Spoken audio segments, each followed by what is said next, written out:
বাংলাদেশের কাছে এবার সরাসরি অস্ত্র বিক্রি করতে চায় চীন, কারণ বাংলাদেশের জাতীয় অবস্থার সঙ্গে চীনের অস্ত্র উপযুক্ত।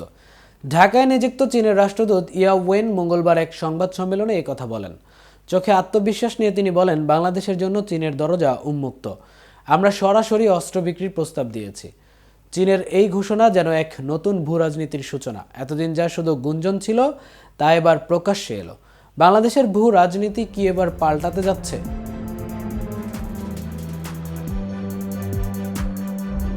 শেখ হাসিনা সরকারের পতনের পর ভারত বাংলাদেশ সম্পর্ক ক্রমাগত সংকটের সম্মুখীন হয়েছে।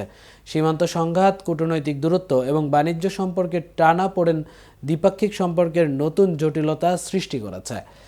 এ পরিস্থিতিতে বাংলাদেশের নীতি নির্ধারকরা নতুন কৌশলগত অংশীদার খুঁজছেন এবং চীন সেই শূন্যস্থান পূরণের উদ্যোগ নিয়েছেন। রাষ্ট্রদূত ইয়াওয়ানের বক্তব্য স্পষ্ট। তিনি বলেন, চীনের অস্ত্র উচ্চ প্রযুক্তি সম্পন্ন, সাশ্রয়ী এবং বিশ্বমান সম্পন্ন। আমরা বাংলাদেশের প্রতিরক্ষা সক্ষমতা বৃদ্ধিতে প্রতিশ্রুতিবদ্ধ। সামরিক বিশ্লেষকরা মনে করছেন, এটি শুধুমাত্র অস্ত্র সরবরাহ নয়, বরং একটি বৃহত্তর ভূ কৌশলগত পরিকল্পনার অংশ।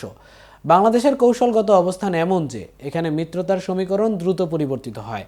বর্তমানে ঢাকা এবং দিল্লির সম্পর্ক চরম টানাপোড়েন পৌঁছেছে।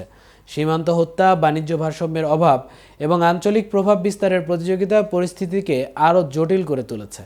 এদিকে চীনের অস্ত্র বিক্রির ঘোষণা, এমনকি এটি শুধুমাত্র প্রতিরক্ষা সহযোগিতার প্রসার নয়, বরং বাংলাদেশের নিরাপত্তা কাঠামোয় চীনের দীর্ঘমেয়াদী অবস্থান সুসংহত করার কৌশল।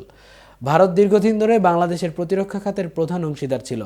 তবে চীনের এই পদক্ষেপ দিল্লিকে তার নীতি পুনর্বিবেচনা করতে বাধ্য করবে। বিশ্লেষকদের মতে, চীন বাংলাদেশের প্রতিরক্ষা খাতে প্রবেশের মাধ্যমে তিনটি গুরুত্বপূর্ণ কৌশলগত লক্ষ্য অর্জন করতে চাইছে। নাম্বার 1, অস্ত্র সরবরাহের মাধ্যমে বাংলাদেশের রক্ষা নির্ভরতা তৈরি করা। দ্বিতীয়ত, দীর্ঘমেয়াদে বাংলাদেশের পররাষ্ট্রনীতিতে চীনের কৌশলগত প্রভাব বিস্তার করা। তৃতীয়ত, দক্ষিণ এশিয়ায় ভারতের প্রতিরক্ষা আধিপত্যকে চ্যালেঞ্জ করা এবং ভূ কৌশলগত প্রতিযোগিতার নতুন ক্ষেত্র তৈরি করা। চীনের অস্ত্র সরবরাহ ভবিষ্যতের সামরিক সমীকরণে গুরুত্বপূর্ণ ভূমিকা রাখতে পারে। বিশেষ করে যদি আঞ্চলিক উত্তেজনা বৃদ্ধি পায়, তাহলে চীন কি বাংলাদেশের প্রতিরক্ষায় সরাসরি ভূমিকা রাখবে? অস্ত্র সরবরাহ কি সংকটকালীন সামরিক সহযোগিতার পূর্বাভাস?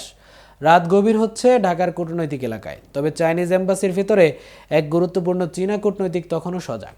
দূতাবাসের জানালার ওপাশে তিনি এক মনে নিজের ব্যস্ত রাস্তাগুলোর দিকে তাকিয়ে আছেন। কিছুক্ষণ পর মোবাইলটা তুলে নিয়ে একটা নাম্বারে ডায়াল করলেন। ওপাশ থেকে ভারী গলায় কেউ বলল, সব ঠিক আছে তো? জবাবে সেই চীনা অফিসার একটু হাসলেন এবং জানালা দিয়ে ঢাকার আকাশের দিকে তাকিয়ে বললেন, কমরেড, খেলা তো মাত্র শুরু হয়েছে। এতক্ষণ সাথে ছিলাম আমি মামুন। কেটিভি নিউজের সাথে থাকার জন্য ধন্যবাদ।